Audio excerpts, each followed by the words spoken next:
ఎండలు దంచి కొడుతున్నాయి. భూగర్భ జలాలు రోజురోజుకు అడుగంటిపోతున్నాయి. కామారెడ్డి జిల్లాలోని పలు ప్రాంతాల్లో భూగర్భ జలాలు పాతాళంలోకి పోతున్న పరిస్థితి కనిపిస్తోంది. దీంతో పంటల సాగు ఇప్పుడు ప్రశ్నార్థకంగా మారింది. సదాశివనగర్, రామారెడ్డి, మాచారెడ్డి మండలాల పరిధిలో భూగర్భ జలాలు అడుగంటిపోతున్న పరిస్థితి నెలకొనడంతో అన్నదాతలు తీవ్ర ఆందోళన వ్యక్తం చేస్తున్నారు. అడ్లూరు, ఎల్లారెడ్డి పెద్ద చెరువు చివరి ఆయకట్టుకు సాగునీరు అందక తమ పంటలు ఎండిపోతున్నాయని ఆయా గ్రామాల రైతులు ఆందోళన వ్యక్తం చేస్తున్నారు.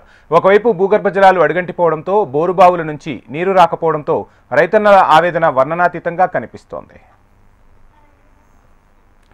ఇరిగేషన్ అధికారులకు ఎన్నిసార్లు ఫిర్యాదు చేసినా పట్టించుకునే నాదుడే లేదంటూ రైతులు ఆరోపిస్తున్నారు. ఇప్పటికైనా స్థానిక ఎమ్మెల్యే చొరవ తీసుకుని రంగంపేట నుంచి పోసానిపేట వరకు కాలువను పునరుద్ధరించాలంటూ ఇరిగేషన్ అధికారులను రైతులు వేడుకుంటున్నారు. గత 10 రోజుల నుంచి బాణుడు బగబగమంటూ ప్రతాపించడంతో భూగర్భ జలాలు అడుగంటిపోతూ ఉన్నాయి. బోరుబావుల నుంచి కూడా నీరు తగ్గుముఖం పట్టిందని చెబుతున్నారు అధికారులు.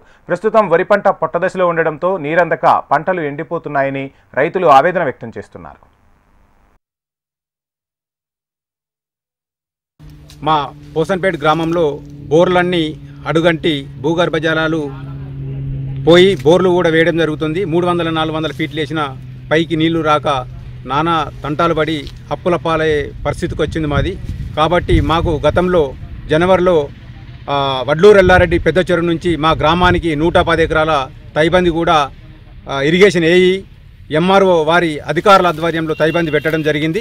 ఇప్పటి వరకు 2 నెలలు గడిచిన మా పోసన్పేట గ్రామానికి నీరు చేరలేక ఇప్పుడు భూగర్భ జలాలు అడుగంటి పారకం బారగా చేతికొచ్చిన పంట నష్టం జరిగే స్థితిలో ఉన్నాం. కాబట్టి మాకు ప్రభుత్వం ఆదుకొని ఈ వడ్లూరు, ఎల్లారెడ్డి చెరువు పెద్ద కాలువను పునరుద్ధరణ చేసి మా గ్రామానికి నీళ్ళు ఇచ్చినట్టయితే రైతులము నష్టపోకుండా ఉంటాం. కాలువ సాపేసి ఇప్పుడు ఉన్న పొలాలన్నా ఎండిపోకుండా ఆదుకోవాల్సిన పరిస్థితి అధికారుల మీద, ప్రభుత్వం మీద ఉందని మేము రైతుల పక్షాన డిమాండ్ చేస్తున్నాం.